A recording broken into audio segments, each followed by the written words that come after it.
Deborah Needham is the Emergency Management Director for the City of Renton, Washington, a city of almost 100,000 people and just a stone's throw away from Seattle.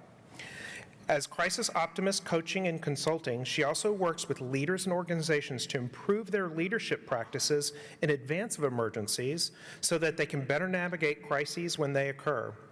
She has made a special study of crisis leadership and emotional intelligence in her master's work and is nearing the completion of a crisis leadership development curriculum for her city.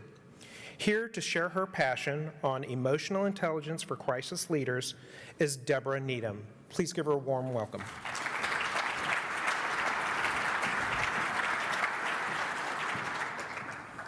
Good morning. This is something anyone who's talked with me knows I'm passionate about this, and we're going to be talking some brain science because this stuff I find really exciting.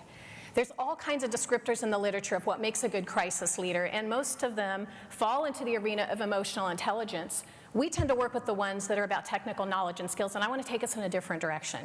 So working within a framework of 4 perspectives: self, other, present, and future, I'm going to identify several related emotional intelligence attributes and how you can cultivate or increase those capabilities in yourself. And that's where you start, first of all, with the self. Before anything else, you need to be self-aware, and you need to be able to self-manage in the emotional arena. Now, self-awareness, there's several ways you can increase your own self-awareness. Keep a learning journal where you jot down personal insights as they occur. Meditate. Even just make a practice of tuning in to what you're feeling in that particular moment. Self-awareness is absolutely necessary and foundational in order to do self-management. Now, with self-management, there is a technique that you can do in order to get your impulses under control and to get your cognition back when your brain is scrambled during an emergency. Name the emotion that you're experiencing in the moment. What this does is it shifts blood flow in the brain from the primitive reactive part of the brain, the amygdala, to the more cognitive, useful part of the brain during an emergency so you can think more clearly. Now, people are not accustomed to talking about their feelings in the work setting. I know this. So break them in gently by institutionalizing this in meetings. Model this behavior yourself by making some of your own statements in feeling terms. Do some self-disclosure, like say, I'm feeling anxious about this proposed course of action. Or you can change the way you ask for input. Instead of asking people, what do you think? Try framing it in emotional terms and say, how are you feeling about that? This not only increases self-awareness, but it also brings blood flow back to the part of the brain that you rely on most during intense operations. Now, with respect to others, an orientation the crisis leader needs to have is one of empathy and compassion. The U.S. Army did a study going back to World War II where they found that some troops had up to 10 times less what they called combat fatigue then. And they were curious why that was, and it turns out it's about the leader. Those troops had high trust and confidence in their commanding officer, and they connected it to their belief that he cared for them.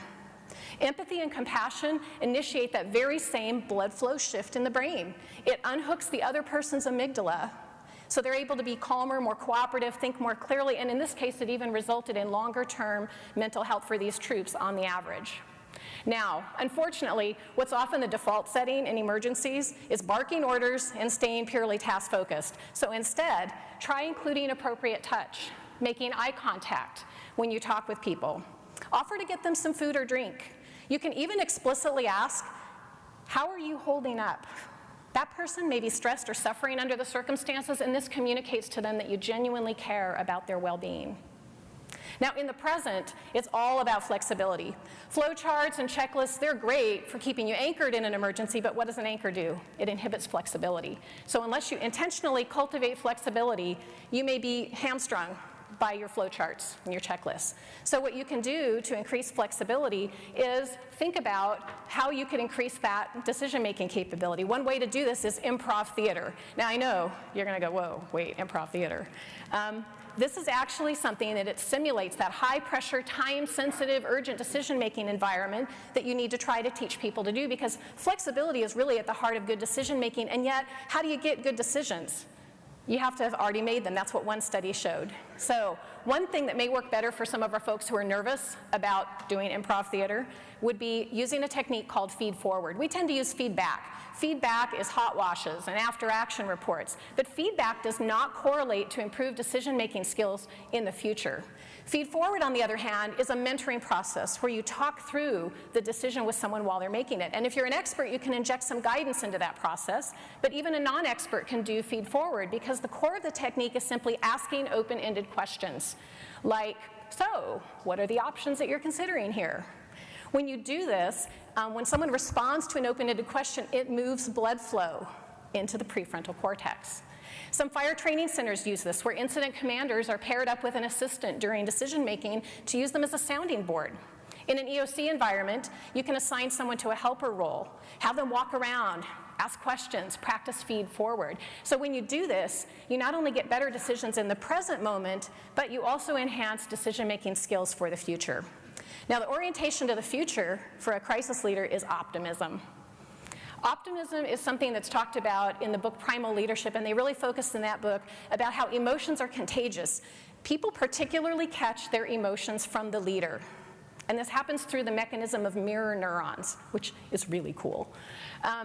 And when people catch their emotions from the leader, what's really great is they especially catch positive emotions. Those seem to be particularly sticky. So the leader's optimism instills a sense of hope, a sense of being able to succeed in the emergency so that people don't lose heart and let their amygdala back into the driver's seat of the brain.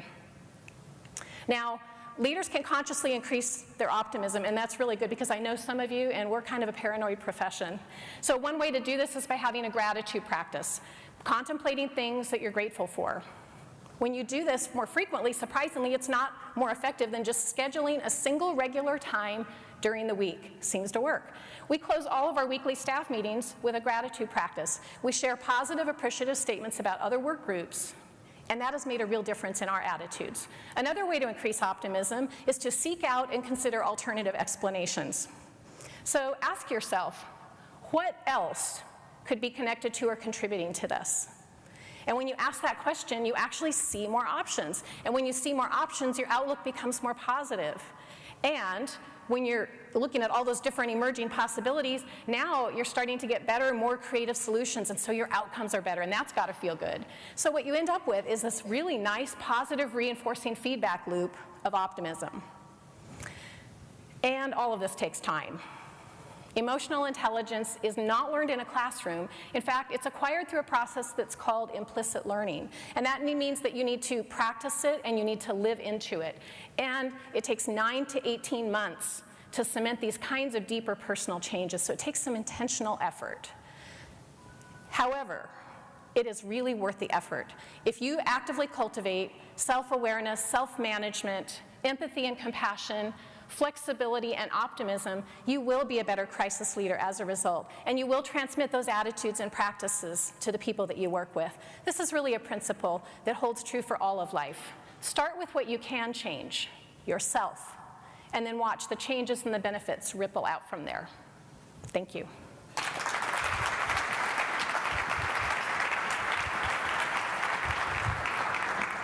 Thank you, Deb.